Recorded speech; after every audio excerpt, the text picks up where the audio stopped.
Maintenant, ce soir, comment vous dire? Un sujet, que j'ai sur lequel j'ai très envie de partager avec vous un sujet sur lequel je travaille depuis quelques semaines et je ne savais même pas, vraiment que ça pourrait se prêter à une séance pour partager avec vous.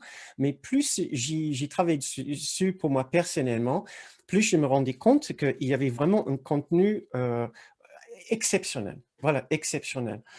Et donc c'est le sujet que je veux partager avec vous ce soir. C'est le symbolisme, occulté ou le symbolisme caché, du ce virus, du covid et de cette époque, de crises multiples dans notre, sur notre planète.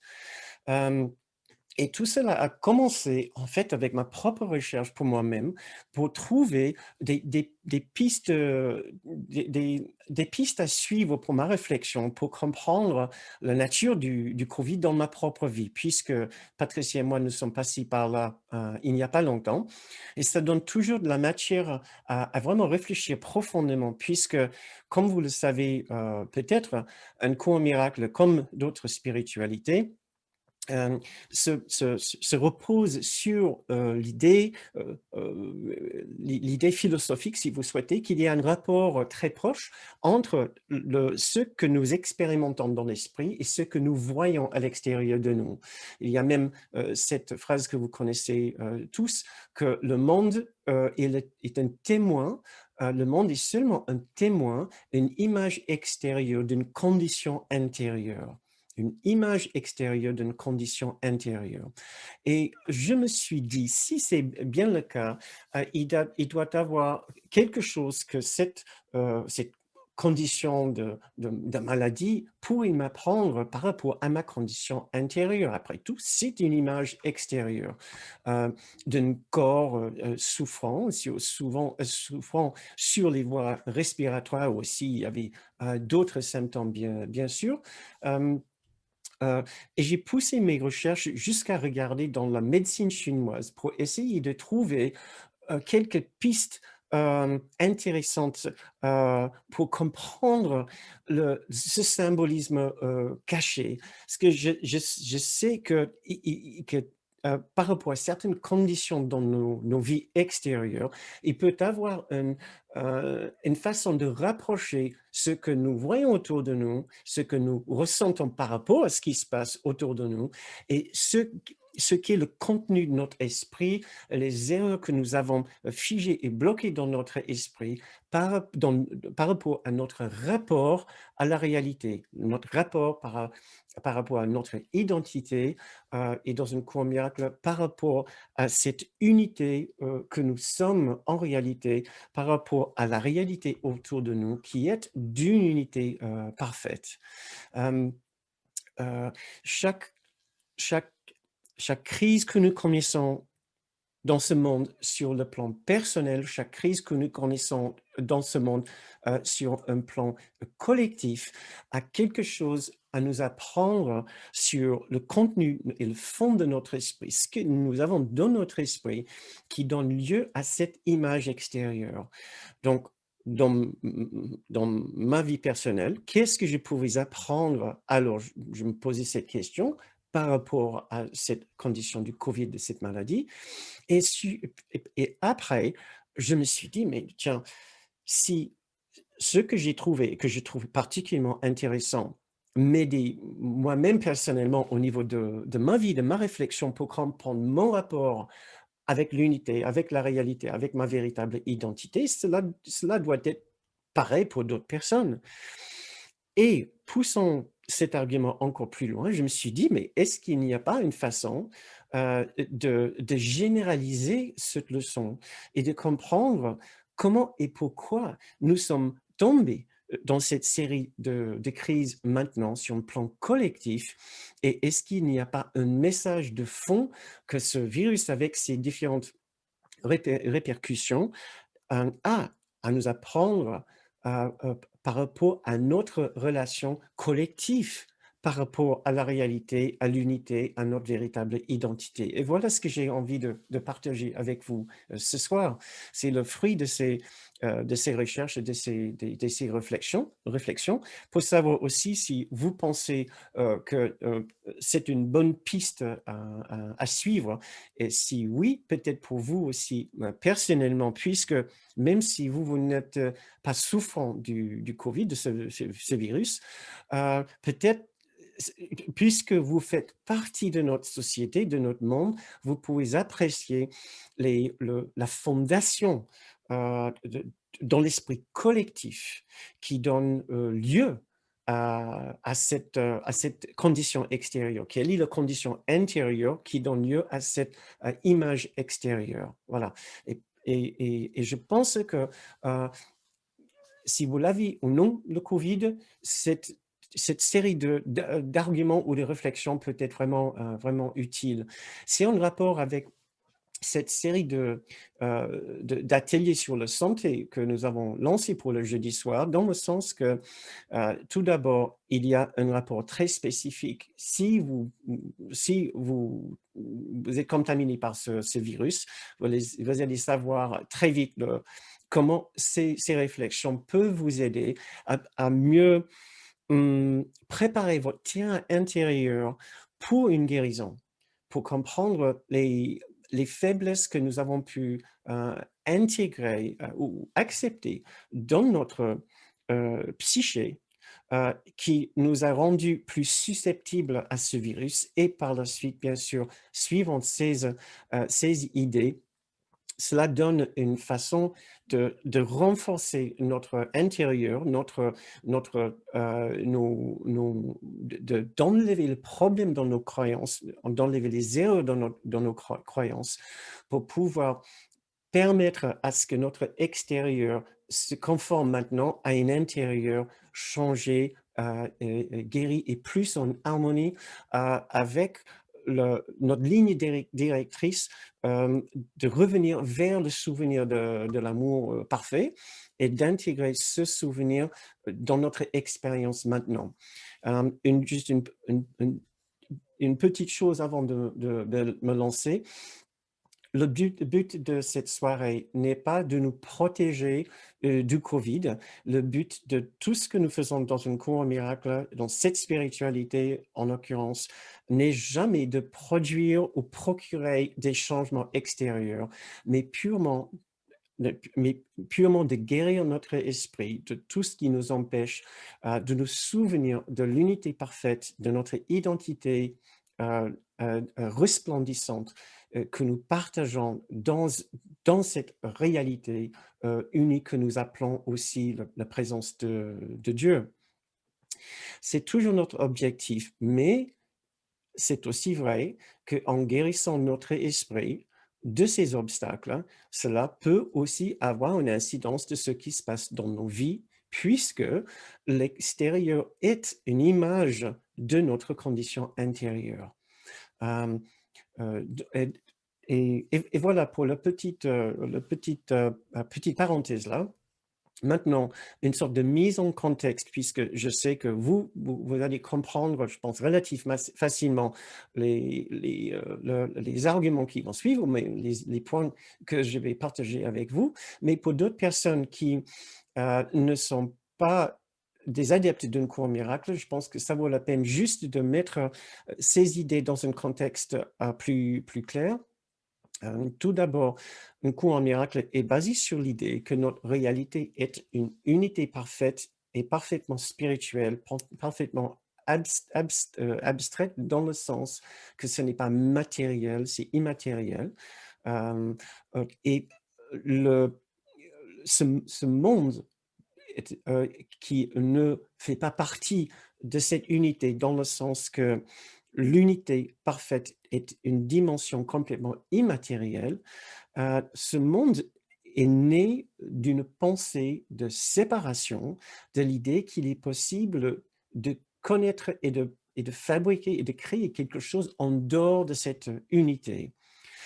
Croire que ce monde est la réalité, est la seule réalité, séparée de notre origine, et la source de tout conflit et de tout problème dans ce monde et source de tout conflit, de problème dans notre propre vie. Hem, et voilà ce petit extrait que je peux vous lire par rapport à cela, qui vient de la leçon 79, que je reconnaisse le problème afin qu'il puisse être résolu. Un problème ne peut pas être résolu si tu ne sais pas ce qu'il est. Et notre but est de savoir ce que c'est, ce véritable problème, du covid, de ces multiples crises qui balayent la terre en ce moment. Même si ce problème est réellement déjà est résolu, tu auras encore le problème parce que tu ne reconnaîtras pas qu'il a été résolu. Voilà la situation du monde. Le problème de la séparation, ce qui est le problème de la dualité, le problème de la dualité, qui est réellement le seul problème qui existe, a déjà été résolu. Or, la solution n'est pas reconnue parce que le problème n'est pas reconnu. Donc, quelque part, en explorant ces questions du Covid, des différentes crises que nous traversons actuellement, nous savons quelque part que cela doit à la fin nous ramener vers cette problématique de base de la séparation et de la dualité par rapport à l'unité. C'est le seul conflit euh, qui est à l'origine de tous les autres conflits, toutes les autres difficultés, tout ce qui se passe dans ce monde ici, une sorte de déclinaison avec multiples milliers milliers de millions de différentes ramifications de cette même problématique de la dualité en face de l'unité. L'une dualité qui veut s'imposer par rapport à l'unité. Et ce que nous allons découvrir, c'est comment, dans le cas du Covid et la période que nous traversons actuellement, comment ce conflit de la dualité contre l'unité a pu se décliner de cette façon spécifique, avec un virus, une crise économique, sociale, etc. Comment est-ce que cette crise extérieure a un rapport très précis avec notre problématique de base de dualité d'un côté, de séparation d'un côté et de l'unité de l'autre. Si nous pouvons trouver le rapprochement là, nous pouvons mieux comprendre l'ensemble de ce qui se passe dans notre monde. Et avec cette compréhension, nous pouvons déjà trouver une solution intérieure pour nous apaiser, pour trouver plus d'apaisement personnel et aussi trouver peut-être aussi une idée plus largement pour la société, puisqu'il y a aussi là un message très clair par rapport à une guérison collective qui pourrait s'opérer éventuellement. Pour finir ce petit extrait de la leçon 79, la tentation de considérer les problèmes comme multiples et la tentation de garder irrésolu le problème de la séparation. Le monde semble te présenter un grand nombre de problèmes, chacun exigeant une réponse différente. Et voilà notre objectif, c'est de regarder ces multiples différents problèmes et trouver le problème universel à la base. Et c'est ce que j'ai essayé de faire en regardant vers la médecine chinoise pour m'aider à déchiffrer, décoder les différents symptômes de cette maladie qui balaye la Terre en ce moment. Euh, une autre chose pour nous préparer pour cette soirée par rapport à la philosophie d'un cours miracle, qui nous apprend que tout ce qui nous arrive ici, il y a deux interprétations possibles. Soit c'est pour renforcer notre expérience de séparation, soit c'est pour guérir la séparation dans notre esprit. C'est pour le renforcer. Donc, dans ce cas-là, nous allons nous sentir complètement justifiés dans nos sentiments les plus puissants, de colère, désarroi, injustice, peur, tristesse, etc. Ou soit nous allons nous en servir pour guérir ce problème de fond qui est la croyance puissante dans la séparation. Et nous lisons justement dans une cour miracle cette leçon 193, toutes choses sont des leçons que Dieu voudrait que j'apprenne. Dieu étant la présence de cette unité, comme si l'unité a une conscience, qui n'est pas strictement le cas. Un cours miracle utilise les symboles chrétiens pour leur donner un tout autre sens. Ici, Dieu n'est que la présence de l'unité. Qu'est-ce que cette unité? Cette unité, c'est la présence de l'amour parfait, rien de plus, rien de moins. Donc, ici, dans cette phrase, ça parle, en utilisant une sorte de langage symbolique quand il parle de Dieu ici. Toutes choses sont des leçons que Dieu voudrait que j'apprenne. Toutes choses sont des leçons que je peux apprendre, que je pourrais apprendre pour avancer vers la conscience claire de ce que nous sommes. Chaque leçon, chaque situation dans le monde a une pensée centrale, la même pour toutes. Seule la forme est changée, suivant les circonstances et les événements. Et nous en voyons un tas de différentes circonstances et événements dans ce monde qui semblent différents les uns et les autres. Seule la forme est changée, suivant les circonstances et les événements, les personnages et les thèmes différents, apparents mais non réels. Le contenu fondamental est le même. Le voici. Le contenu fondamental de chaque situation est exactement pareil. Et c'est cela. Pardonne et tu verras ceci différemment. Pardonne et tu verras ceci différemment. Et je dois tout de suite déjà qualifier ce qu'un cours miracle veut dire par pardonner. C'est certainement pas reconnaître un problème comme réel pour par la suite passer dessus.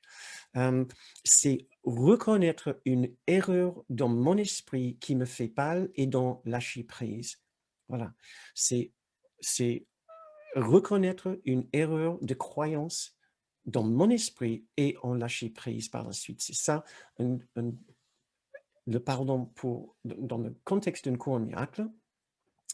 Et donc, nous sommes alors à la recherche de cette seule et nous allons regarder toutes ces différentes situations dans notre vie. Nous allons essayer de voir comment cela peut tous pointer vers la même problématique. Et la solution à la fin sera une lâcher prise de toutes nos croyances autour de ces différentes situations. Ça, c'est un peu pour la mise en contexte de notre travail ici.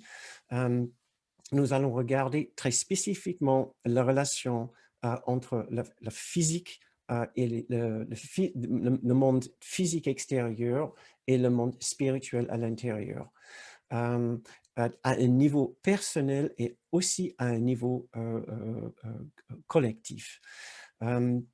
Très bien, coupons vraiment à l'action. Je pense que c'est le moment de couper à l'action.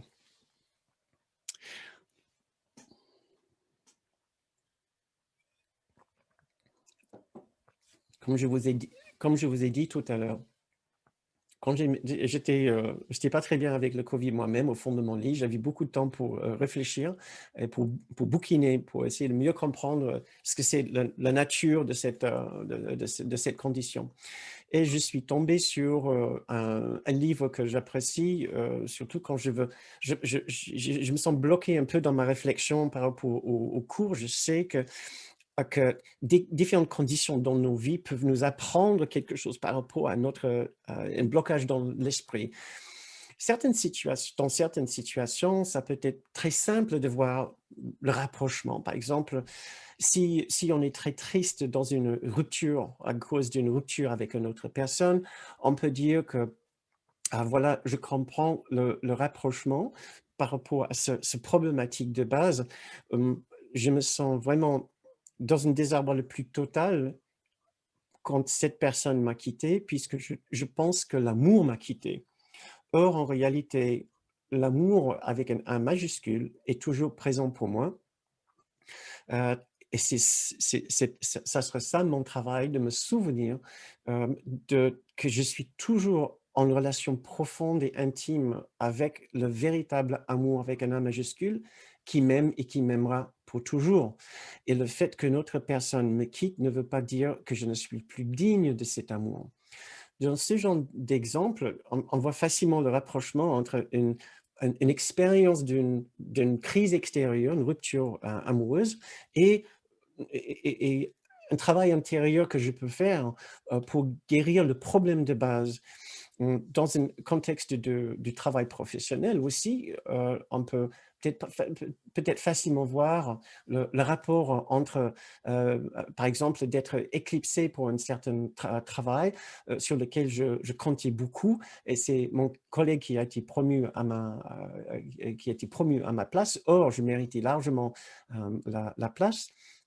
Cela peut m'affecter, me blesser beaucoup, et je peux réfléchir à l'origine, le véritable nature de cette blessure, et trouver qu'en fait, c'est parce que je pensais avoir besoin de la reconnaissance de mon entreprise et de mon entourage pour me sentir bien. Or, en réalité, je n'ai pas besoin de leur reconnaissance, j'ai besoin de la reconnaissance de ma véritable identité. J'ai besoin de la reconnaissance de l'amour parfait, qui va me dire: «Je sais qui tu es et tu n'as pas besoin de te prouver pour moi. Tu n'as pas besoin d'accomplir davantage, ou d'être, ou de gravir les échelons de ta société, ou pour prouver quoi que ce soit pour que je te reconnais, pour que je te reconnaisse». Là aussi, c'est peut-être un peu plus facile à voir le rapprochement entre une crise extérieure et notre travail intérieur. Dans le cadre du Covid, je trouvais un petit peu plus compliqué.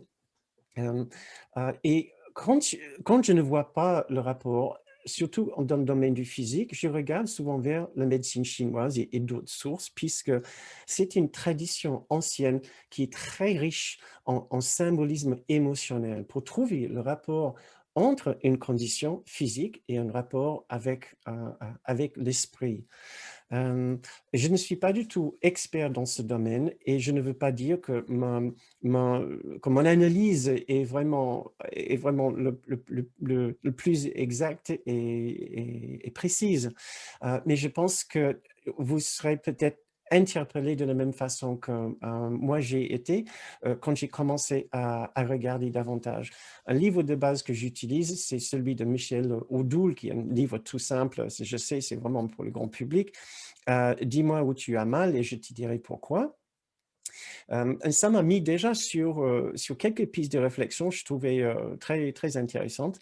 Mais après, j'ai gratté un petit peu plus large, je suis tombé sur un site, internet sur la médecine chinoise, et je vais partager avec vous, si vous souhaitez, le lien vers ce site dans le descriptif de cette vidéo, une fois que c'est sur YouTube.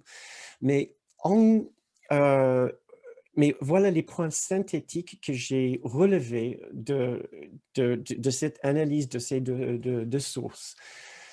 Tout d'abord, le Covid semble nous frapper plus sur les poumons, avoir une conséquence, plus importante sur les poumons et les voies respiratoires que d'autres fonctions de notre corps.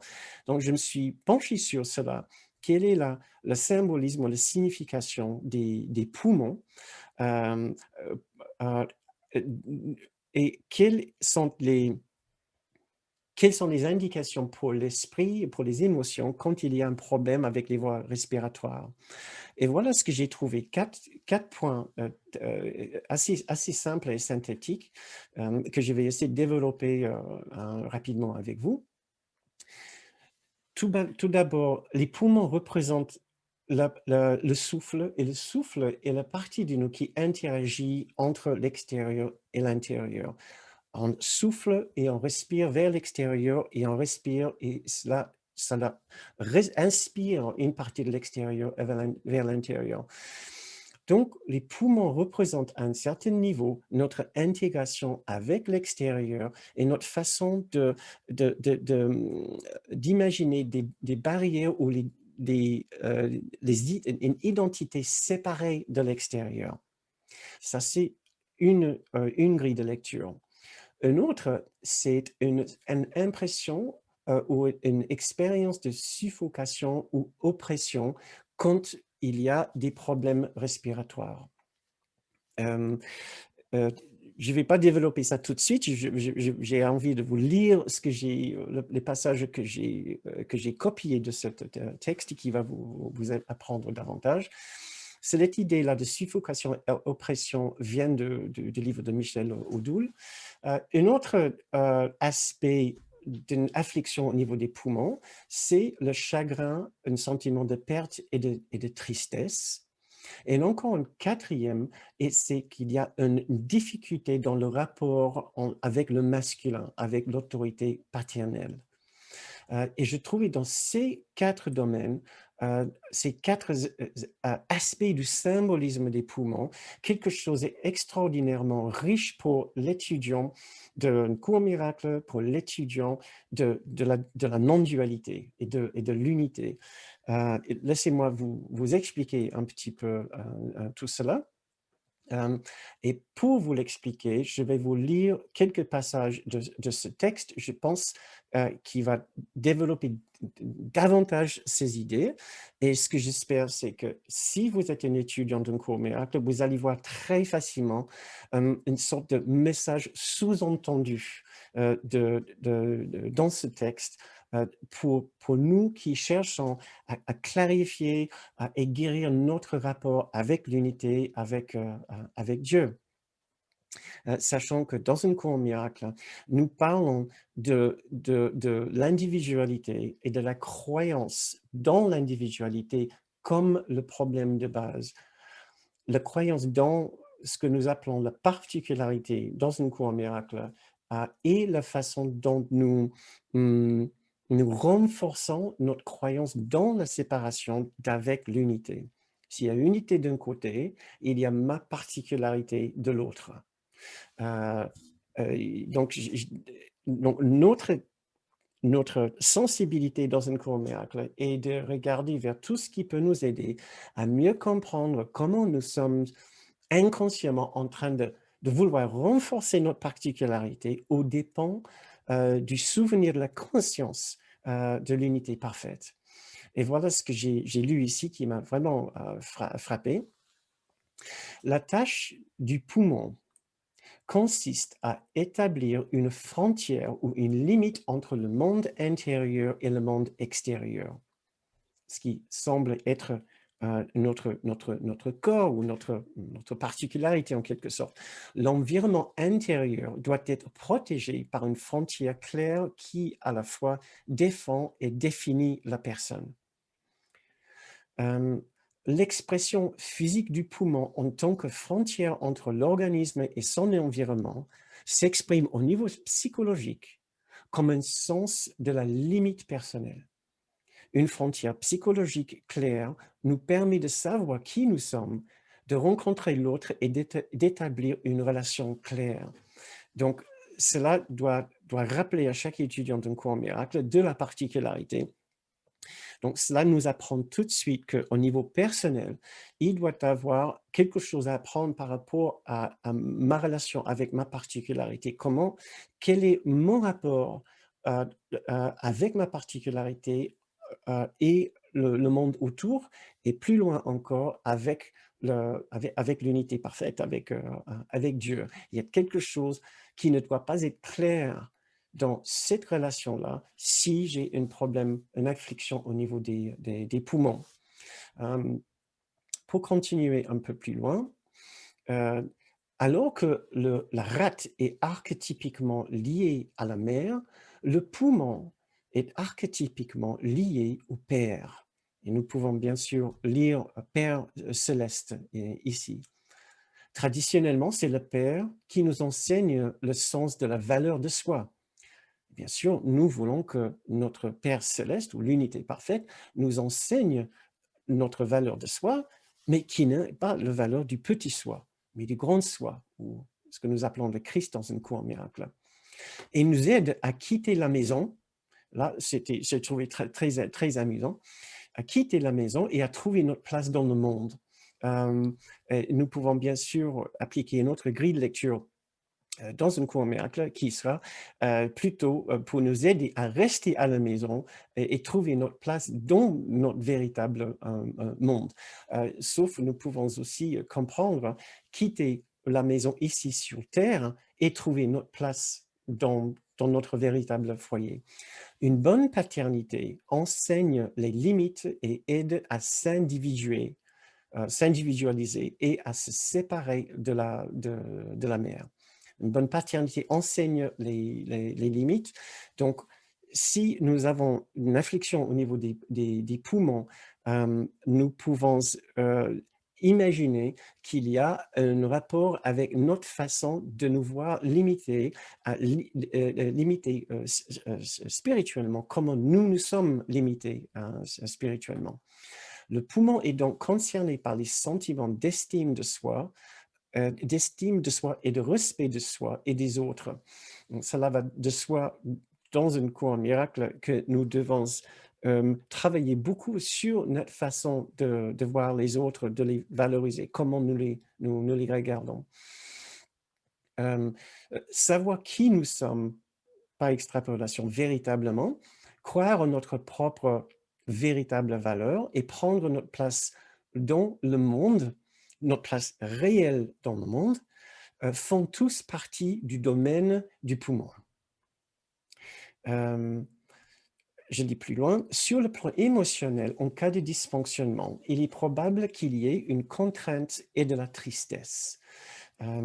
Et ce sentiment de contrainte, ce qu'on lit dans un autre livre, est un sentiment d'oppression et de suffocation, et ce sentiment de tristesse peut facilement être lié à cette idée de ne plus être, d'un côté, de subir une sorte d'oppression de la part de l'unité qui veut nous réveiller à notre réalité, mais nous qui ne voulons pas nous réveiller à la réalité, ressentons cette présence de la réalité de l'unité comme une sorte d'autorité puissante qui veut imposer sa volonté sur nous, et nous pouvons avoir une impression, une expérience effectivement de suffocation ou d'oppression par rapport à l'amour de Dieu.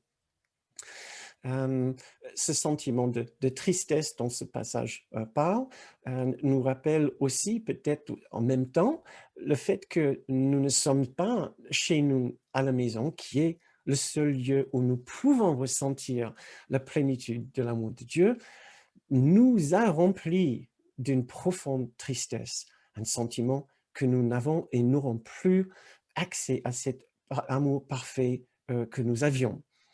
Tout cela, c'est différentes façons de, de lire dans une condition liée au poumon, liée au Covid, qui va nous aider à retrouver des schémas dans notre esprit, des fausses croyances dans notre esprit, quelque chose à retravailler dans notre esprit par rapport à notre origine, par rapport à cette problématique de base et de la séparation. Et je vais vous partager encore une autre lecture de ces informations dans une minute. Il peut y avoir un manque d'estime de soi, un jugement sévère sur soi-même et sur les autres, et un manque de respect ou de compréhension de ses propres limites et de celles des autres. Bon, vous qui sont des étudiants d'un cours miracle, vous devez immédiatement reconnaître ici la fameuse culpabilité dont nous parlons tout le temps. À l'instant que nous avons confirmé dans notre esprit notre désir d'être séparés de l'amour parfait, cela nous a remplis d'un sentiment de faute, d'erreur, de péché et de culpabilité. C'est ce que nous disons ici, et aussi avec une sorte de haine de soi, haine du petit soi. Il peut y avoir un manque d'estime de soi, un jugement sévère sur soi-même et sur les autres, et un manque de respect ou de compréhension de ses propres limites et celles des autres. On a presque l'impression de lire un livre, le cours, ou lire un livre sur un cours en miracle.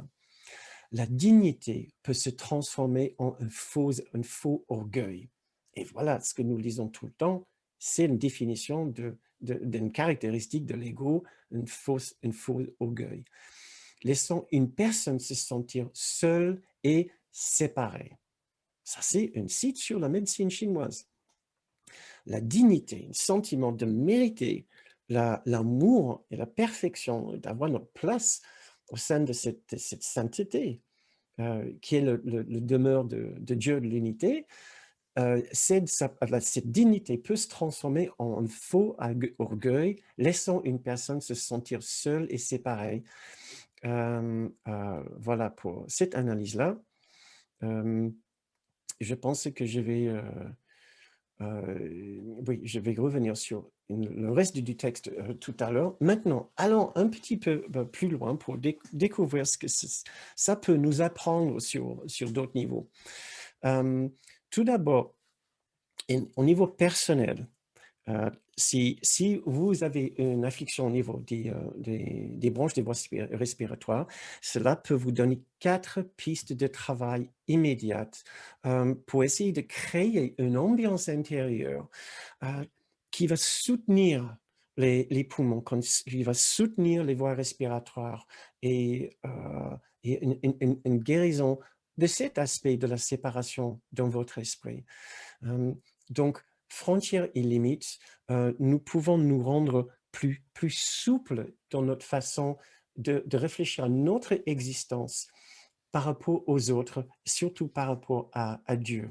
D'être moins sévère, moins dur avec nous-mêmes, dans notre conception de nous-mêmes, de s'imaginer souffler et respirer plus doucement, avec beaucoup plus de souplesse pour pouvoir intégrer l'extérieur et l'intérieur, sachant qu'il n'y a absolument rien à craindre, puisque l'extérieur n'est pas littéralement le monde que nous voyons autour de nous. Le monde que nous imaginons n'est qu'un artifice ou une apparence écrite sur une autre réalité, c'est le domaine de l'amour parfait, le domaine de l'unité totale. Nous pouvons maintenant nous imaginer à respirer pleinement et à inspirer avec cette autre réalité parfaite où nous ne voyons plus avoir une difficulté au niveau de nos limites personnelles, de notre particularité, de notre individualité. Notre individualité ne devrait plus être un problème pour nous. Nous n'avons rien à nous reprocher dans ce domaine de notre individualité par rapport à la collectivité extérieure et par rapport à l'unité qui semble être à l'extérieur de nous. Par rapport à notre expérience personnelle, suffocation et oppression, il n'y a pas de puissance extérieure qui nous oppresse. Et cela, nous allons devoir nous le répéter encore et encore et encore. Nous n'avons rien à craindre d'une telle autorité supérieure qui n'est nulle autre que l'amour parfait. Donc, réfléchissons à cette idée de suffocation et oppression pour voir les erreurs dans notre esprit et essayer de trouver un moyen chacun de guérir cette erreur, cette confusion qui pourrait avoir une quelconque puissance supérieure, extérieure, qui veut nous modeler, qui veut imposer sa volonté sur nous. La seule volonté qu'il existe, c'est la volonté de l'intégration et de l'accueil et de l'acceptation au sein de l'amour parfait. Un autre aspect de notre travail personnel, c'est chagrin, perte et tristesse.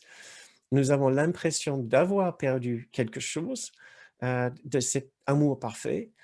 C'est une fausse idée, c'est une fausse croyance et nous devons ouvrir nos cœurs à la possibilité que nous n'avons absolument rien perdu. Tout est absolument parfaitement intact pour nous. Et il n'y a pas de fondement à ce chagrin intense que nous pouvons ressentir. Peu importe, peu importe les pensées qui peuvent venir à l'esprit, si vous songez à ce que cette perte, ce sentiment de tristesse peut être pour vous. Vous pouvez avoir des différentes pensées d'un parent qui est parti ou d'un enfant qui n'est plus avec vous, ou un ancien ami, ou plus généralement à un temps passé et qui n'est plus ici. Peut-être votre propre passé, votre enfance ou votre jeunesse. Ce n'est pas ça qui vous manque. Ouais. Vous n'êtes pas bloqué dans votre retour à un sentiment de plénitude dans l'amour par ce qui s'est passé dans ce monde et par ce qui se passe dans ce monde. Vous pouvez méditer librement sur un plein accès à cet amour, une sorte de retour à la source, sachant que ce retour à la source se fait dans un clin d'œil et ne requiert pas de temps ou de distance. Et maintenant, pour le quatrième aspect, le masculin ou le paternel, l'autorité suprême qui est là et qui était là pour nous à notre origine, euh, n'a qu'un seul souhait, c'est de nous accueillir à nouveau avec le plus grande tendresse. Nous pouvons guérir et réparer notre relation avec l'autorité paternelle en reconnaissant simplement que toutes nos idées ont été entièrement fausses euh, et que notre véritable euh, Père, c'est cette présence céleste qui, qui est là pour nous, qui nous accueille avec la plus grande bonté, bienveillance et grâce. Voilà pour une lecture par rapport à notre expérience personnelle. Maintenant, ce que je trouve particulièrement intéressant peut-être ici, c'est une lecture plus large par rapport à la société, par rapport à toute cette époque que nous sommes en train de vivre. Et là, ça m'a demandé un peu plus de temps parce que c'était un peu moins évident. Euh, mais, je, mais voilà, voilà mes pensées. Je pense que le Covid est arrivé en cette période spécifiquement, euh, puisque nous étions dans une sorte de faiblesse par rapport à nos poumons collectifs. Si les poumons représentent symboliquement ce que nous avons dit tout à l'heure par rapport à particularité, collectivité, individualité, collectivité, intérieur, extérieur, par rapport à sentiment de suffocation, d'oppression, par rapport à une autorité extérieure, par rapport au chagrin et tristesse. Je pense que cette période en début du 21e siècle nous a rendu particulièrement sensibles à un virus qui pourrait nous attaquer au niveau des poumons, pour symboliser justement les difficultés que nous avons dans ces 4 domaines. Deux façons de lire cela. C'est tout d'abord comment dans ces 4 différents domaines, nous avons une difficulté particulière dans cette phase d'évolution de notre monde et de notre société, mais ce n'est pas cette grille de lecture qui est vraiment le plus intéressante pour nous. Ça va nous apprendre certes des choses par rapport à cette période de notre évolution collective, mais plus intéressant encore, c'est une lecture, non pas dans l'horizontal vers le monde, mais dans le vertical, dans notre rapport collectif euh, avec notre origine, avec la source, avec le ciel, avec l'unité, avec Dieu. Donc voilà, tout d'abord, une lecture sur le plan de ce monde ici. Si nous réfléchissons un instant que nous avons poussé l'individualité presque aussi loin que cela peut aller dans notre société et dans nos systèmes économiques et systèmes productifs. Et nous entendons parler assez souvent de la nécessité de changer notre système économique maintenant, de changer aussi la nature dont le pouvoir est divisé dans notre société entre l'individu et le collectif. Il y a eu beaucoup trop d'importance donnée à l'individu économique, l'individualité économique, nous voyons de plus en plus d'inégalités économiques, sauf je sais qu'il y a eu en général une amélioration majeure au niveau du niveau de vie de chacun sur la planète, mais les inégalités aussi entre les plus grandes et les plus pauvres euh, euh, euh, grandissent encore plus rapidement. Euh, euh, il y a une certaine difficulté dans le rapport entre l'individu et le collectif. Nous voyons cela et nous savons que toutes les solutions économiques et par rapport à nos systèmes de production dans l'avenir vont devoir prendre en compte plus largement le collectif aux dépens de l'individu pour ne pas permettre des individus à amasser autant de fortune qu'il était possible de faire dans le passé pour promouvoir plus d'égalité entre toutes les êtres sur cette planète. Ça, c'est une façon de lire cet aspect-là par rapport à la société.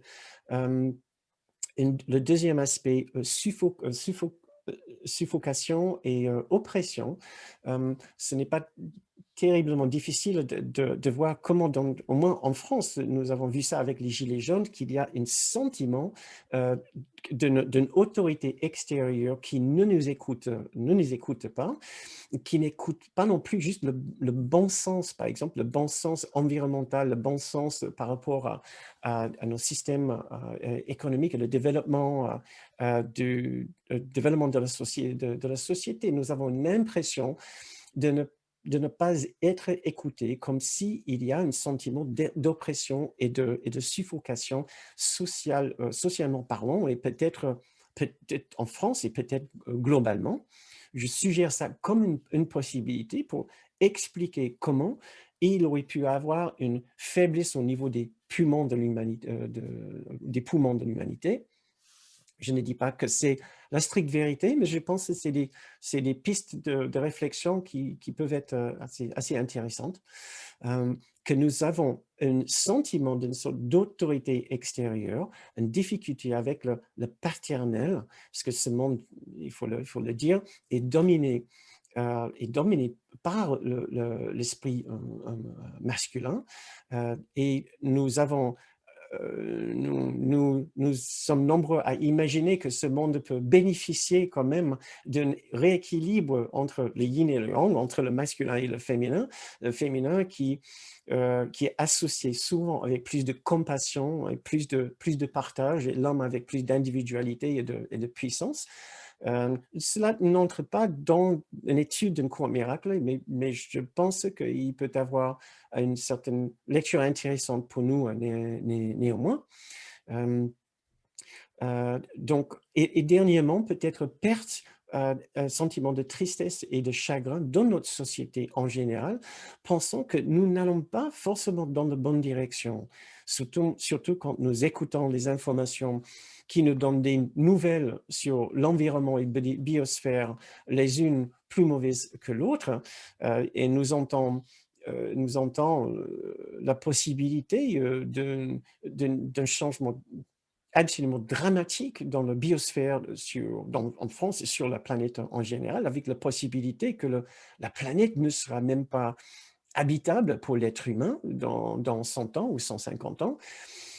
À niveau inconscient, peut-être c'est en train de nous remplir avec un certain chagrin collectif ou une certaine tristesse universelle.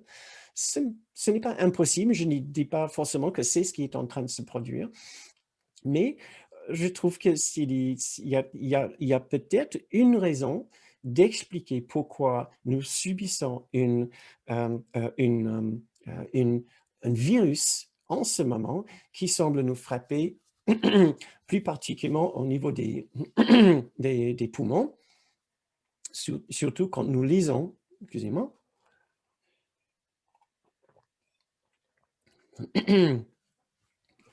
surtout quand nous lisons ces différents les différents aspects de ce symbolisme à quatre volets. Je pense que cela peut nous aider à prendre du recul, à savoir que peut-être ce virus a sa place, a sa raison et ce n'est pas un accident. Nous pouvons apprendre avec ce virus et toutes les conséquences de ce virus sur le plan restriction de nos libertés, sur le plan économique, sur le plan social. Nous pouvons savoir qu'il y a un, un- un certain niveau, nous avons peut-être appelé un événement pour avoir une succession de prises de conscience euh, par rapport à cette grille de lecture ici, qui vont nous aider à à connaître l'importance de faire des changements maintenant à un niveau collectif. Maintenant, ça c'est juste intéressant, mais ce n'est pas notre travail, le travail spirituel que nous devons faire. Le travail spirituel ici, c'est de savoir que peu importe ce qui se passe, peu importe si nous apprenons collectivement ou non avec cette analyse, cette grille de lecture, peu importe si les autorités dominantes continuent à dominer, à vouloir tout contrôler, à vouloir nous guider vers le fin pour remplir leurs besoins et pas ceux de toute l'humanité. Et je ne parle pas juste de l'humanité aujourd'hui, mais de l'humanité aussi multigénérationnelle dans l'avenir. Voilà, nos enfants, nos arrière-enfants, nos petits-enfants, arrière-petits-enfants. Nous devons réfléchir collectivement à l'humanité d'ici 150, 200 ans. Peut-être cela ne va pas se produire, une grande évolution par rapport à cela. Peut-être nous n'allons pas faire du progrès, ni social, ni économique, ni environnemental. Pour nous, notre rôle, c'est de savoir que la paix et la joie et l'amour que nous cherchons sont toujours parfaitement intacts. Parfaitement intacts. Nous pouvons penser que collectivement, nous sommes dans une phase où nous avons une difficulté avec le pater, avec le paternel, avec le symbole masculin qui sera Dieu, bien sûr. Que collectivement, nous avons peut-être une difficulté à déterminer l'individualité que nous pensons être par rapport à au grand collectif de l'unité. Peut-être c'est là où nous sommes aussi. Donc, collectivement, socialement, universellement, nous avons besoin de faire du progrès ensemble pour assouplir notre relation avec l'au-delà, avec l'unité parfaite, avec Dieu, avec une présence spirituelle. Peut-être nous avons besoin de réfléchir collectivement à un sentiment d'oppression et de suffocation par rapport à cette puissance majeure dans notre vie qui est toujours là, qui a toujours été là, et nous l'avons vécu comme une oppression, mais qui n'est pas du tout. C'est uniquement quand nous, nous insistons sur notre vie sur Terre comme la seule vie, comme notre seule vie, que nous renforçons le conflit entre nous et l'unité autour de nous. Et dernièrement, ce sentiment de perte et de chagrin. Collectivement, nous pouvons imaginer que collectivement, nous ouvrons nos cœurs et nous nous souvenons que non, il n'y a plus de raison de ressentir une tristesse et un sentiment de perte à ce niveau-là. Ensemble, nous sommes toujours cette unité parfaite que nous avons toujours été, une unité aimée, profondément aimée par le, le Père, par, par l'amour parfait. Nous l'avons toujours été et nous le sommes toujours. Euh,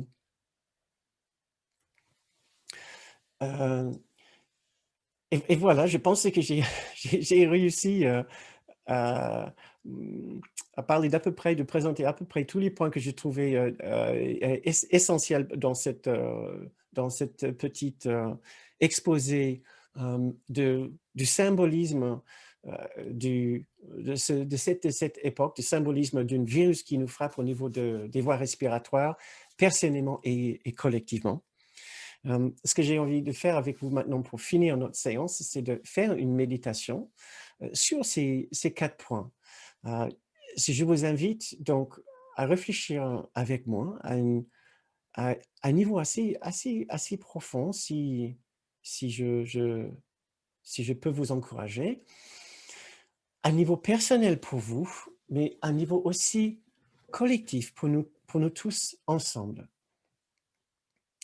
Euh, nous pouvons d'abord réfléchir à nous dans notre, à nous dans notre vie, que nous sommes affligés de cette maladie du virus, du coronavirus en ce moment, ou que nous connaissons peut-être même un autre problème respiratoire comme l'asthme ou une bronchite ou une pneumonie, ou que nous n'avons pas de problème, aucun problème sur les bronches, que vos poumons fonctionnent parfaitement bien. Nous pouvons tous bénéficier d'une méditation sur notre place en tant que ce que nous semblons être des individus. Nous pensons être des individus, mais l'individu que nous pensons être est en fait en rapport constant avec l'extérieur. Quel est ce rapport pour vous? Est-ce que vous êtes à l'aise avec le monde? Est-ce que vous respirez librement? Essayez maintenant de vous imaginer en train enfin de respirer librement dans ce monde, sachant que ce monde est juste une apparence qui recouvre un autre monde. Le monde avec un M majuscule, le monde réel. Le monde où nous demeurons réellement.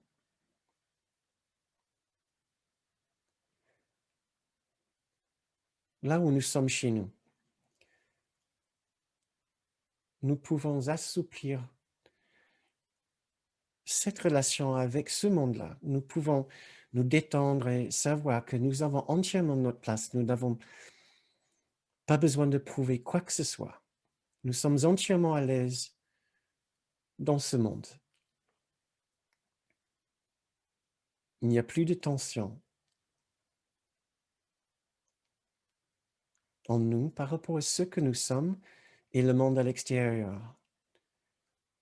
Nous pouvons respirer librement, aisément, inspirer l'extérieur, inviter l'extérieur à l'intérieur, puisque à la fin, ils sont pareils. Il n'y a qu'une existence universelle et nous la sommes collectivement, tous ensemble. Dans cette expérience d'unité avec l'extérieur, nous ne connaissons plus aucune expérience de perte, de tristesse ou de chagrin.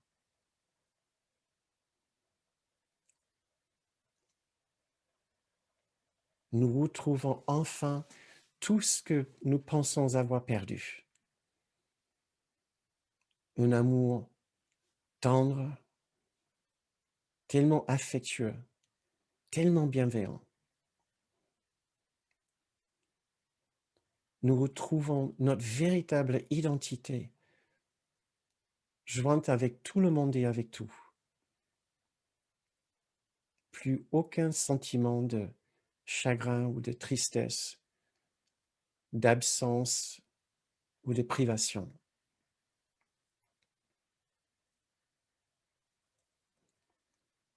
Certainement, aucun sentiment d'oppression. Quelle absurdité. Mais non, il n'y a que bienveillance. Il n'y a que douceur, bonté et même grâce. Nous laissons toutes ces idées désuètes d'oppression loin, loin derrière nous.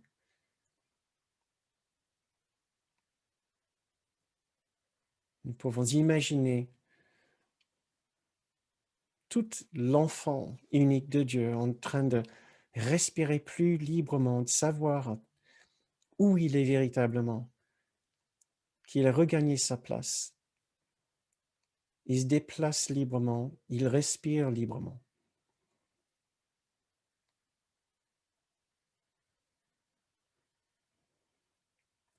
Et enfin, nous ressentons une tendresse si immense venant de la part de celui dont nous avions peur avant, notre Père céleste. Cette présence d'amour si vaste, si immense, que nous reconnaissons maintenant notre erreur. Il n'y a que tendresse, il n'y a qu'inclusion.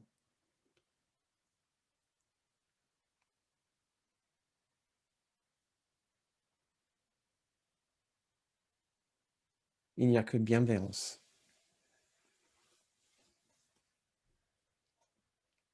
Je vais vous lire ce passage du cours pour terminer. Et maintenant, le silence règne tout autour du monde. Maintenant, le calme règne là où auparavant, il y avait un torrent frénétique de pensées qui n'avaient aucun sens. Il y a maintenant une lumière tranquille sur la face de la terre, rendue quiète dans un sommeil sans rêve. Et maintenant, seule la parole de Dieu reste sur elle. Seul cela peut encore être perçu un instant de plus. Puis les symboles sont finis. Et tout ce que tu as imaginé, pensé avoir fait a complètement disparu de l'esprit que Dieu connaît à jamais comme son seul enfant.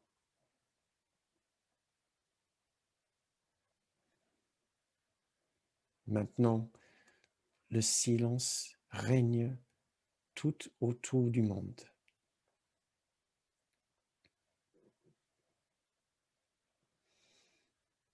Il y a maintenant une lumière tranquille sur la face de la terre, rendue quiète dans un sommeil sans rêve.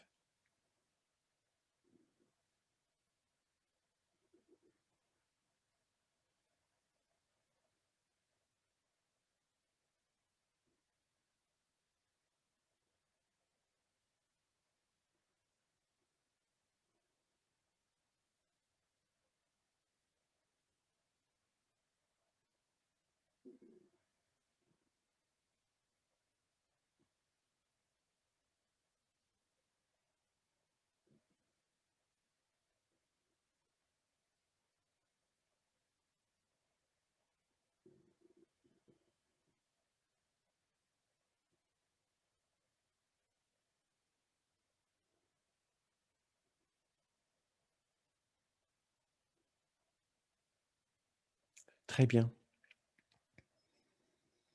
Quand vous vous sentez prêt, vous pouvez ouvrir les yeux.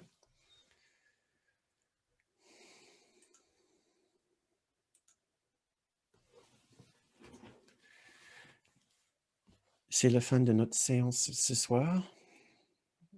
Je vous remercie beaucoup pour votre attention et votre patience. C'était peut-être un peu plus intense que notre dernière séance.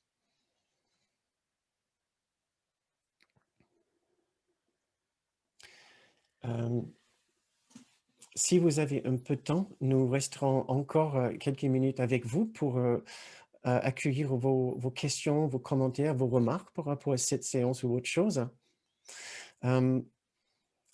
si vous appréciez ces séances, nous faisons à la fin de nos séances toujours un appel à vos contributions pour nous aider à continuer à offrir ces enseignements sur la base d'une contribution libre.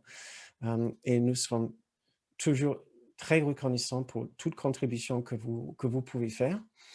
Voilà, que vous pouvez faire en allant sur le site uncoursenmiracleenfrance.com ou le site bernardgroom.com. Et encore, nous vous remercions très sincèrement, très chaleureusement pour vos contributions. Si vous devez partir, nous comprenons bien, il est déjà un peu tard. Merci encore pour votre participation ce soir. Nous sommes très heureux de vous voir une prochaine fois. Et maintenant, j'ouvre le balai, j'ouvre la séance à vous. Je viens d'ouvrir vos micros et je serais ravi de savoir quelles sont vos réactions par rapport à cette séance ce soir, puisque j'ai pris quand même quelques risques.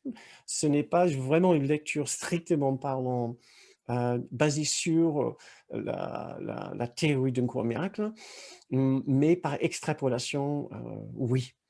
Je me souviens, Kenneth Wapnick, notre mentor, nous a bien dit à un moment qu'il n'est pas nécessaire de trouver un rapport spécifique entre une cheville foulée et, et quelque chose dans l'esprit qu'on a foulé, qui ne va pas. Entre une baisse de notre vision oculaire et, et notre vision spirituelle. Il a dit que ce n'est pas nécessaire de le faire. Des fois, ça peut nous mener sur des fausses pistes puisque nous continuons encore trop longtemps à réfléchir sur ce plan-là. Mais il a dit à d'autres moments, ça peut être aussi bénéfique. Et dans son livre Absence from Felicity, qui n'est pas encore traduit en français, Absence de félicité, ce qui est une biographie sur la vie d'Ellen Schackman, il a parlé de ses propres difficultés oculaires et le rapport spécifiquement avec sa vision spirituelle qu'elle continuait à nier. Donc, je sais que le principe est là, que nous pouvons regarder nos conditions physiques et essayer de trouver une piste de réflexion pour mieux comprendre quel pourrait être le blocage dans notre esprit qui donne lieu à ceci, pas pour guérir cela, mais pour guérir le blocage dans l'esprit. Et il advienne ce qui adviendra par rapport à l'extérieur. Si cela guérit, tant mieux. Et si l'extérieur, ma vision, ma cheville foulée ou autre ne guérit pas, ce n'est pas un problème puisque j'ai retrouvé l'expérience de l'amour de Dieu qui était à l'origine de tous mes problèmes. Christian, tu veux ouvrir ton micro? Oui, voilà, ça y est, j'y suis. Cher ami. Tout d'abord, félicitations pour cet exposé, Bernard, et cette exploration d'une autre voie. Et je n'ai pas de question, simplement un commentaire qui va peut-être apporter de l'eau à notre moulin. C'est que, d'un point de vue peut-être plus technique, la médecine traditionnelle chinoise relie le poumon à la peau, qui est justement notre relation intérieure-extérieure. Elle relie aussi ça à notre système immunitaire, et Dieu sait que dans la Covid, ce système immunitaire est certainement très malmené. Et sur un plan plus spirituel, puisque chaque organe et chaque type d'énergie a son âme dans la médecine chinoise, et l'âme spirituelle du poumon, c'est ce qu'on appelle le pro, et qui est vraiment la partie la plus physique de l'âme, la plus somatique. C'est d'ailleurs, on pourrait dire que la respiration, c'est le battement de l'âme corporelle. Sachant que dans la vision chinoise, c'est l'âme la plus terrestre. Quand on décède, elle retourne à la terre. Tandis que le Run, l'âme du foie, va vers le ciel. Bon, enfin, ça, c'est une vision un petit peu... C'est des chinoiseries, si je puis dire, mais bon, sont peut-être des éléments aussi qui vont tout à fait dans le sens de l'interprétation que tu as voulu faire, ainsi que du parallèle avec notre cours en miracle. ce dont je te remercie encore. Mm. Merci. J'avais Voilà. lu un petit peu, comme tu dis, sur la peau et je trouvais très intéressant, mais j'aurais eu du mal à intégrer ça dans une présentation d'une heure en plus, mais tout à fait, oui, il y a un rapport très proche entre la peau et les poumons dans la médecine chinoise, c'est dans ce que j'ai lu, ce qui est effectivement intéressant puisque chacun considère que sa peau est la limite de son être individuel. Ouais. Et donc, cela veut dire que s'il y a un problème avec mes poumons, il peut aussi avoir une difficulté avec ma conception de moi-même en tant qu'un individu. Oui. C'est une piste à suivre. Est-ce qu'il y a un désaccord dans ma façon d'être dans cette peau, un désaccord ou un conflit ou une tension dans ce domaine de ma vie, comment ma conception de moi-même en tant que cette capsule de peau. Il y a vraiment des pistes intéressantes à suivre là. Merci beaucoup, Christian. Mm. Je t'en prie. Peut-être il y a aussi d'autres connaisseurs de la médecine chinoise, bien plus que moi, qui connaissent bien plus que moi, qui pourraient nous aider avec une autre lecture de cette situation. Est-ce que vous avez aussi le droit de ne pas être forcément d'accord avec ma lecture? Donc, je serais ravi de le savoir. Patricia à Paris. Oui, moi je suis. Merci pour ce que tu viens de t'exposer. Euh, Moi, quand j'ai entendu le coronavirus, je me suis intéressée par rapport au mot coronavirus. Corona veut dire la couronne en fait. Donc j'ai essayé de regarder un peu ce qui se passait par cette symbolique. Le virus de la couronne. J'ai regardé la symbolique et là je vais la lire hein, si j'ai 1 minute. C'est marqué, c'est indiqué une couronne est une forme symbolique traditionnelle de couvre-chef ou de chapeau porté par un monarque ou une divinité, pour qui la couronne représente traditionnellement le pouvoir, la légitimité, la victoire, le triomphe, l'honneur et la gloire, ainsi que l'immortalité, la justice et la résurrection. Et pour moi, ce que j'ai pu interpréter, c'est que coronavirus, pour moi, c'est le virus de la couronne, de notre couronne. À savoir que nous sommes des êtres du divin. Et le virus de la couronne, c'est on a oublié qu'on avait cette couronne intérieure qui était présente en permanence. Et peut-être que cette maladie est là pour nous reconnecter à cette couronne intérieure. Mm-hmm. D'ailleurs, on portait souvent à l'origine des fleurs de lys. Il y avait des couronnes de fleurs de lys, la fleur de lys symbolisant la paix. À l'origine, c'était ça. Et je vois, je me répète, mais je vois ce virus comme pour nous montrer que nous sommes nous sommes des êtres nous sommes couronnés par le divin, nous sommes couronnés de paix, nous sommes couronnés De grâce, tu as dit aussi. de grâce, oui. Et c'est un signe. Qu'est-ce qu'on fait avec notre couronne intérieure? Moi, je vois, je sens quelque chose par là. Je sais qu'il y a un grand philosophe américain qui est très à la mode en ce moment, qui s'appelle Charles Eisenstein. Je pense qu'il a fait aussi un rapprochement avec cette idée de couronne. Parallèle. Parallèle, voilà, oui, Intérieur. parallèle avec cette idée Ouais. de couronne. Il utilisait dans le même sens de quelque chose de très positif, que cela peut être une remarquable Oui. opportunité d'avancer aussi. C'est une belle interprétation.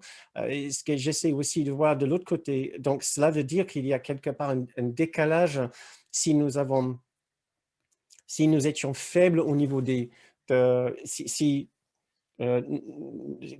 y avait aussi une condition qui nous a mené à avoir ce genre d'expérience, qui veut dire qu'il y avait une absence de couronne et tout ce que là représente pour nous. C'est ça. C'est ça. Ça peut être ça aussi, hein. Une interprétation parmi tant d'autres, mais ça peut être ça aussi parce que c'est quand même la couronne, le chakra de la couronne, c'est le chakra violet et c'est quand même quelque chose quand on parle de chakra coronal, c'est vraiment le chakra spirituel. Oui, c'est le chakra violet, c'est le chakra qui ouvre la spiritualité quand on croit au chakra. Hein. En haut de la C'est une tête. symbolique, hein. En haut de la tête, tout à fait. En haut de la tête. Et c'est la couleur violette, et le violet, c'est la couleur de la spiritualité. Et donc, on a mis un virus, on a créé peut-être inconsciemment ce virus pour nous dire, mais qu'est-ce que vous faites avec votre couronne? Il faut l'ouvrir, il faut être ce que vous êtes. Portez votre couronne, en fait. Un problème Votre avec couronne la couronne. de Oui, divinité, portez votre... Vous qui connaissez, d'autres personnes peut-être qui connaissent les chakras, le symbolisme du chakra de la couronne, ça peut être, et Patricia, peut-être si tu connais un petit peu, parce que moi je connais vraiment très mal, mais ça peut être vraiment très intéressant d'imaginer que peut-être il y a eu effectivement un problème avec notre chakra de la couronne. Et nous avions une C'est sensibilité. pas forcément chakra, c'est la symbolique de la couronne, quoi, ce qu'elle représente. Oui. D'ailleurs, c'est indiqué, c'est la résurrection. Qu'est-ce qu'on a fait avec notre résurrection vis-à-vis de notre Père? Oui, qu'est-ce qu'on en fait, en fait? Tu peux aussi parler, si tu veux, ce que je vois, et si c'est un rapport ici que parce qu'on peut être trois aussi à parler en même temps, c'est pas un problème. En rapport avec ce que Patricia a dit par rapport au chakra de la couronne. Tu peux parler plus près de ton micro, excuse-moi. On ne t'entend pas. Rapprocher le PC, ce sera plus simple. Oui, je disais que c'est en rapport avec ce que Patricia, elle disait sur le chakra de la couronne. Concernant la symbolique du chakra de la couronne, c'est le chakra qui nous relie avec la divinité, en fait, avec Dieu, et donc notre communication à Dieu. Donc, s'il y a un virus là, on ne peut pas entendre correctement la voix, en fait. C'est ça. Voilà, c'est tout ce qui a été dit sur le coronavirus, etc. Enfin, voilà. Il y a eu pas mal de choses là-dessus sur le chakra couronne par rapport à notre connexion avec notre avec le Saint-Esprit. La divinité, c'est ça. Notre divinité, voilà. C'est ta lecture aussi, Patricia. On n'écoute pas, en fait. On n'écoute pas la voix. Voilà. Ça, on n'écoute pas la voix, oui. Du divin qui est en nous, tout à fait. C'est ça. Ça peut être une interprétation, hein, parce que mais absolument. C'est quand même bizarre. Quoi, bizarre. Pensé, mais je l'aurais. Ça s'appelle le coronavirus. Je trouve très intéressant. Absolument. C'est une autre interprétation possible. Ouais. C'est qu'il a pu avoir une faiblesse, un instant, une période dans notre évolution collective où nous avions vraiment besoin de travailler notre chakra de la couronne, notre rapport avec le divin. Après tout, ce n'est pas André Malraux qui a dit il y a longtemps maintenant que le 21e siècle sera spirituel ou ne sera pas du tout, ne sera pas, c'est ça? Oui. Donc, on est toujours dans ce schéma-là, à vraiment chercher nos pieds spirituellement dans ce 21e siècle pour que cette millénium ne répète pas les erreurs du passé, qui sont des erreurs de l'individualité et d'une vision extrêmement matérielle. Ouais. Le 3e millénium, pardon, le 21e siècle, le 3e millénium, oui. Tout cela, pour moi, va vraiment dans le bon sens, oui, individuellement et collectivement. Et travailler sur ce plan-là individuellement, sur tous ces points, peut d'abord peut-être renforcer notre système immunitaire pour prévenir une contamination de votre part, même si ce n'est pas vraiment le but spécifique du cours et de notre travail. Ça va de soi qu'on va essayer quand même de se protéger aussi bien que mettre un masque.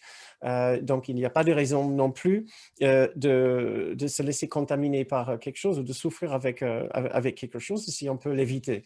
Donc, on joue sur plusieurs plans ici. Notre but, c'est la paix intérieure parfaite qui vient de le souvenir de notre réalité au-delà de ce corps.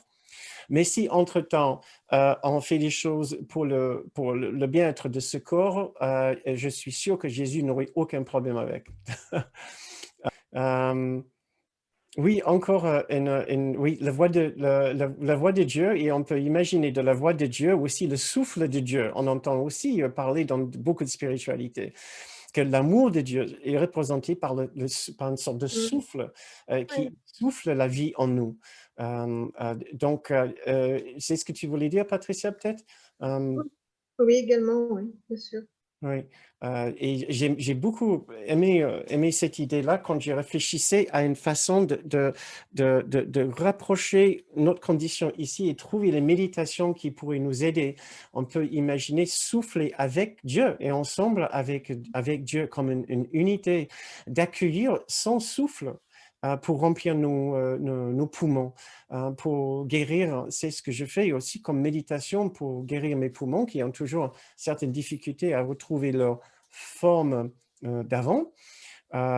Et même si ça ne guérit pas mes poumons complètement, mais qu'est-ce que ça me remplit de bonheur et de douceur. C'est incroyable. Donc, voilà. Virginie. Oui. Oui, ce que tu viens de dire sur écouter le souffle de la voix pour Dieu, ça me fait penser à une petite phrase qui est dans le cours, alors je ne sais plus où, qui dit que une fois qu'on aura fait taire l'ego, on pourra entendre le doux, léger murmure, en fait, un petit peu comme un souffle, le doux et léger murmure, en fait, de la voix de pour Dieu, la voix du Saint-Esprit. Et c'est vraiment l'image qui m'est venue quand tu as parlé du souffle, d'entendre la voix de Dieu. Voilà. Ah, Mais je le sais plus du tout où murmure. c'est. Oui, aussi, oui. Murmure, c'est comme un petit souffle, en fait, quand on murmure quelque chose à l'oreille de quelqu'un, d'un enfant, etc., ça fait comme un petit souffle. Voilà, c'est à ça que ça m'a fait penser. Ah, ah. Je viens de faire une recherche très vite. Le mot respiration, en fait, j'ai fait la recherche en anglais, a lieu, on le trouve 16 fois dans le cours. Je n'ai pas le temps de tout regarder. No little breath of love escaped their notice. Le plus petit souffle d'amour, ne laisse pas le plus petit souffle d'amour échapper leur attention. Le petit souffle d'éternité qui traverse le temps comme une lumière d'oreille est toujours le même, rien avant, rien avant lui, rien après. Ah, ça, c'est très beau. Il n'y en a qu'un, le petit souffle d'éternité qui traverse le temps comme une lumière d'oreille est toujours le même, rien avant lui, rien après. C'est du chapitre 20, section 5, paragraphe 5. Ben voilà, sur le coup, je ne trouve pas d'autre chose qui Live in Hope and Warriors, qui Certain of Success. Non, rien qui me There's an interval time which you can turn to breathe again. Ah, ça c'est pas mal. C'est cet enfant en toi que ton père connaît comme étant son propre fils. C'est cet enfant qui connaît son père. Il désire retourner chez lui si profondément, si incessamment. C'est le Christ en nous. Il parle de notre grande soi. Comme un enfant qui veut rentrer chez lui, chez son père. Et il désire retourner chez lui si profondément, si incessamment que sa voix t'implore de le laisser se reposer un moment. Il ne demande rien de plus que juste quelques instants de répit, juste un intervalle pendant lequel il puisse retourner respirer à nouveau l'air sain qui remplit la maison de son Père.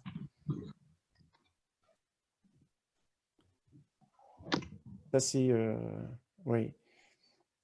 Ça, c'est pas mal. Dieu est avec moi. Il est ma source de vie, la vie en dedans, l'air que je respire, la nourriture qui me sustente, Oui. l'eau qui me régénère et me purifie. Il est ma demeure où je vis et me meus. Le pur esprit qui dirige mes actions m'offre ses pensées et garantit que je suis à l'abri de toute douleur. Il me couvre de douceur et de soins, et il tient avec amour le Fils sur qui il resplendit et qui resplendit sur lui. Qu'il est calme celui qui connaît la vérité, ce dont il parle aujourd'hui. Waouh, magnifique, ça c'est la leçon 222. Il est l'air que je respire. Aussi, la leçon 267, magnifique. Autour de moi est toute la vie que Dieu a créée dans son amour. Elle m'appelle dans chaque battement de cœur et dans chaque souffle, dans chaque action et dans chaque pensée. Voilà, la paix me remplit le cœur et inonde mon corps du but de pardon. La leçon 267. Très bien. Donc, je pense qu'on a fait le tour là. Magnifique. Et voilà, je conclus que notre séance est terminée pour ce soir. Je vous remercie beaucoup. Vous êtes toujours ici 1h30 après. Ça a été une longue séance. Donc, et si nous branchions tous nos micros en même temps, voilà, Mireille a déjà fait, Paul et Sylvia, et Eve, Joël, Madeleine. Très bien, vous commencez à brancher vos micros, c'est parfait. Je n'ai qu'à vous souhaiter une très bonne nuit, un très bon week-end aussi.